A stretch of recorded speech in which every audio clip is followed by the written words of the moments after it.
Hello दोस्तों, today we are going to start discuss about tense. जैसा कि आप लोग जानते हैं कि टेंस का मतलब क्या होता है। टेंस का मतलब होता है काल। काल मतलब क्या होता है? समय।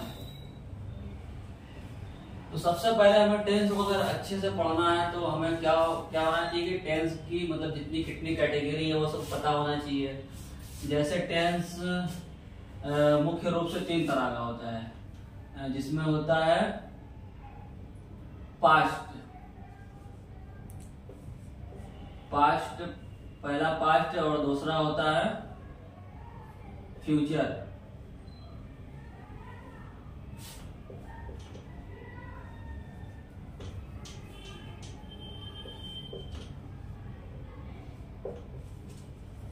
और तीसरा होता है प्रेजेंट।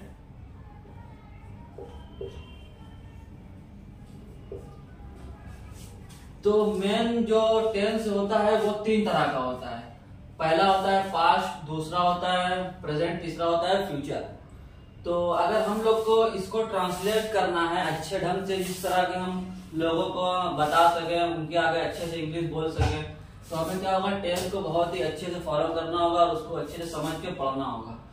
तो इन सब में जो हमारा पास्ट, फ्यूचर, प्रेजेंट है, इसमें 4 टेंस अलग तरह के होते हैं। मतलब कि जो टेंस होता है वो मुख्य रूप से 3 होता है, और जब हम उसको पढ़ते हैं तो उसको हमें 12 तरीके से पढ़ना होता है। एक टेंस में 4 तरह के टेंस आते हैं। जो फोर इसमें मतलब कि कुल मिला के हो गया 12। तो सबसे पहले आज हम लोग जानेंगे कि सबसे पहले हम पढ़ेंगे प्रेजेंट। तो प्रेजेंट टेंस में क्या होता है? प्रेजेंट टेंस में भी 4 होते हैं। तो सबसे पहले होता है प्रेजेंट इंडेफिनिट।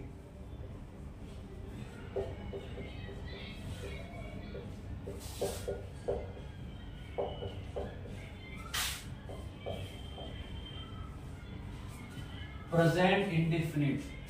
तो प्रेजेंट इंडेफिनिट हम लोग क्या करेंगे, कैसे देखना है कि इसको मतलब कैसे इसकी पहचान होगी, मतलब कौन, अगर हम सेंटेंस देख के कैसे पता करेंगे कि ये टेंस प्रेजेंट इंडेफिनिट है और इसको कैसे हमें ट्रांसलेट करना है। तो सबसे पहले इसको पढ़ने के पहले ये हम देखते हैं। जैसे एग्जांपल हो गया आपका, वह दिल्ली जाता है। जैसे वो दिल्ली जाता है,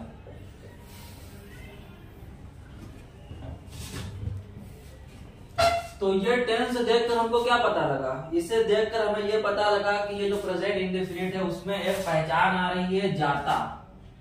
तो ये जाता है, इसी से हम लोग पहचानते हैं। तो हर वो सेंटेंस जिसमें वह दिल्ली जाता है, वो खाता है, वो सोता है, वो रहता है, वो करता है, तो जितने भी सेंटेंस में लास्ट में ता ती ते आता है, जिसके अंत में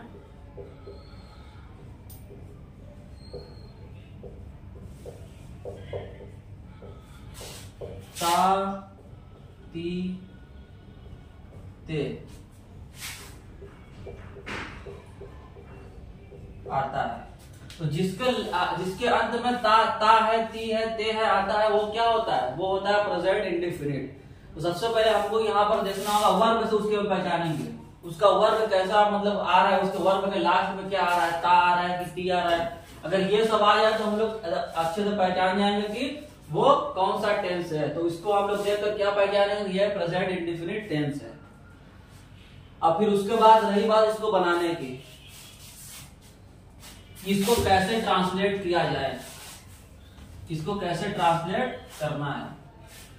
तो इसके लिए हमको क्या करना पड़ेगा? उसके लिए हम लोग को ये जानना पड़ेगा कि पहले तो हम लोग ये एक सेंटेंस है, ये क्या है? ये एक सेंटेंस है। तो सेंटेंस जो होता है, तो पहले हमको सेंटेंस को समझना होगा, सेंटेंस होता क्या है। सेंटेंस अगर देखा जाए तो सिंपल भाषा में क्या कहते हैं? सिंपल भाषा में सेंटेंस जो होता है, सिंपल भाषा में सेंटेंस का मतलब होता है वाक्य। हिंदी में उसको क्या कहते हैं? वाक्य। अगर सेंटेंस की परिभाषा मैं सिंपल भाषा में अगर करूं तो जो बात समझ में आ जाए वो क्या होता है? सेंटेंस होता है। जैसे यहाँ पर है वो दिल्ली जाता है, तो ये बात वो किसी से बोल रहा है, तो वो किसी से बात बोल रहा है, उसको बात समझ में आ गई कि वो दिल्ली जाने की बात कर रहा है, तो ये बात जो बात समझ में आ जाती है उसको कहते हैं सेंटेंस। और जैसे अगर मैं यहां पर लिखूं वह दिल्ली, वह दिल्ली, तो इसका क्या मतलब समझ में आ रहा है? इसमें कुछ समझे कोई हमसे अगर बोले कि वाह दिल्ली, तो हमें क्या समझ में आएगा? कुछ समझ में नहीं आएगा। तो जो बात समझ में आती है उसे कहते हैं सेंटेंस, और जो बात समझ में ना आए उसे सेंटेंस हम नहीं बोल सकते। तो जैसे ये बात हमको समझ में वाह दिल्ली जाता है, तो ये एक सेंटेंस हो गया। और इसमें वर्ड तो है, इसमें भी वर्ड है, मगर इसका वर्ड हमें बता रहा है, समझ में आ रहा है, एक बात हमको हम लोग इंटेलिजेंस को हम लोग को दे रहा है, मगर इसका कुछ समझ में नहीं आ रहा है। हम कहें वाह दिल्ली तो आपको नहीं समझ में आएगा, तो ये सेंटेंस नहीं है। तो पहली बात क्या, जो बात समझ में आ जाए उसे हम लोग क्या कहते हैं? सेंटेंस। जो बात समझ में ना आए वो सेंटेंस नहीं है। जैसे मैं कहीं जाऊं, बस उसका नाम लेता रहूं, फला फला आदमी फला शख्स, तो वो क्या समझेगा? कुछ नहीं समझेगा। तो उसी तरह जो बात हम लोग बोलते हैं और वो बात हम लोग को समझ में आ जाती है तो वो सेंटेंस हो जाती है। तो सबसे पहले इसमें सेंटेंस जो होता है वो 3 तरह का होता है। मेन सेंटेंस तो 5 टाइप्स के होते हैं, मगर जो हम लोग टेंस में पढ़ते हैं वो मुख्य कितने 3 प्रकार के होते हैं। तो सबसे पहला सेंटेंस होता है अफर्मेटिव सेंटेंस।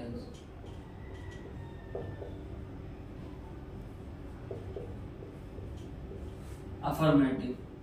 और दूसरा होता है निगेटिव।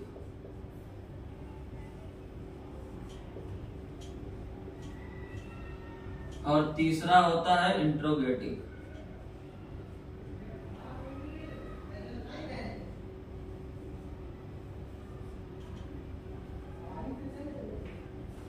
इंट्रोगेटिव।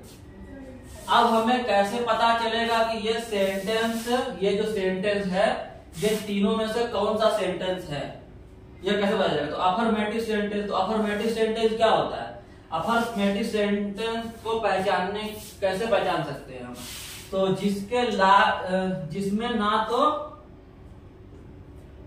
जिसमें ना तो नहीं हो, उसमें नहीं रहेगा, नहीं रहेगा, और ना ही उसमें कोई सवाल होगा, ना हो इसमें कोई सवाल होगा। मतलब कि वो एकदम सिंपल रहेगा, ना तो उसमें नहीं रहेगा और ना ही सवाल रहेगा। और दूसरा क्या होता है? निगेटिव। निगेटिव क्या होता है? जिसमें नहीं हो, जिसमें नहीं हो। जैसे ये वह दिल्ली जाता है, तो इसमें नहीं है, मगर इसी को मैं कहूं वह दिल्ली नहीं जाता है, तो उसमें नहीं आ गया, तो वो क्या हो जाएगा? निगेटिव सेंटेंस हो जाएगा। तीसरा क्या होता है? इंट्रोगेटिव। इंट्रोगेटिव का मतलब क्या होता है? सवाल वाला, मतलब कि जिसमें क्या हो? सवाल हो। क्या हो? सवाल। जिसमें सवाल हो तो वो क्या होता है? इंट्रोगेटिव हो जाता है। जैसे वह दिल्ली जाता है, इसमें ना तो नहीं है और ना ही सवाल है। जैसे देखिए, इसमें ना तो नहीं और इसमें अफर्मेटिव में क्या आ रहा है? ना नहीं आ रहा और ना ही सवाल है, तो ये कौन सा सेंटेंस हो गया? अफर्मेटिव हो गया। तो अब हम लोग क्या जानना है? इंट्रोगेटिव जानना है। तो इंट्रोगेटिव में क्या होना है? सवाल होना चाहिए। तो यहाँ पर क्या होना चाहिए? अगर मैं इसको ऐसे बोलता, जैसे ये क्या है? वह दिल्ली जाता है, तो ये अफर्मेटिव हो गया। अब इसी में मैं कोई सवाल जोड़ दूं, जैसे क्या वह दिल्ली जाता है, तो इसमें एक सवाल आ गया, ये क्वेश्चन आ गया, तो ये क्या हो गया? इंट्रोगेटिव हो गया। जैसे मैं इसको कहूं वह क्यों दिल्ली जाता है, तो ये भी एक सवाल है, तो ये भी क्या, वो भी क्या हो जाएगा? इंट्रोगेटिव हो जाएगा। तो अभी तो ये हम लोग क्या पढ़ना है? अभी हम लोग को पढ़ना है, तो अभी तो हम लोग को क्या पढ़ना है? अफर्मेटिव सेंटेंस पढ़ना है।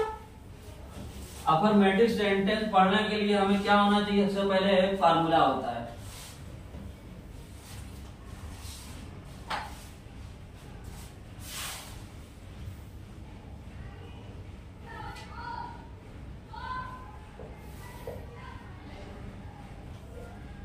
तो ये कौन सा सेंटेंस है? ये वह दिल्ली जाता है, ना तो इसमें नहीं है और ना ही सवाल है, तो ये कौन सा सेंटेंस हो गया? ये हो गया सिंपल सेंटेंस, मतलब कि अफर्मेटिव सेंटेंस। तो इसको बनाने के लिए हमें क्या करना होगा? इसके बनाने के लिए हमें सबसे पहले एक फार्मूला पता होना चाहिए, जिसको क्या करना है? फार्मूला। तो सबसे पहले हम लोग फार्मूला को लिख लेते हैं। तो उसका फार्मूला होता है, सबसे पहले होता है सब्जेक्ट, फिर होता है वर्ब, फिर होता है प्लस ऑब्जेक्ट।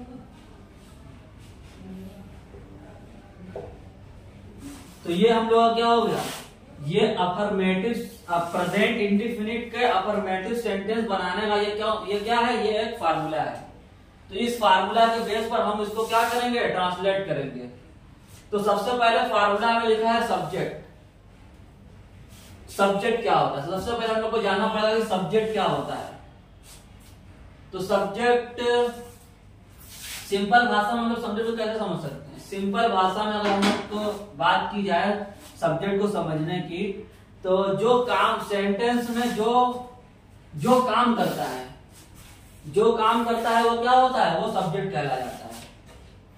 जैसे मैं लिखूं कि वह दिल्ली जाता है, तो दिल्ली कौन जा रहा है, दिल्ली जा रहा है वह क्या कर रहा है, दिल्ली जा रहा है, मतलब कि काम यही कर रहा है। क्या काम कर रहा है, दिल्ली जाने का काम कर रहा है। तो ये जो काम कर रहा है उसी को हम लोग क्या कहेंगे, सब्जेक्ट। जैसे मैं यहां पर लिखूं कि मैं खाना खाता हूं, मैं खाना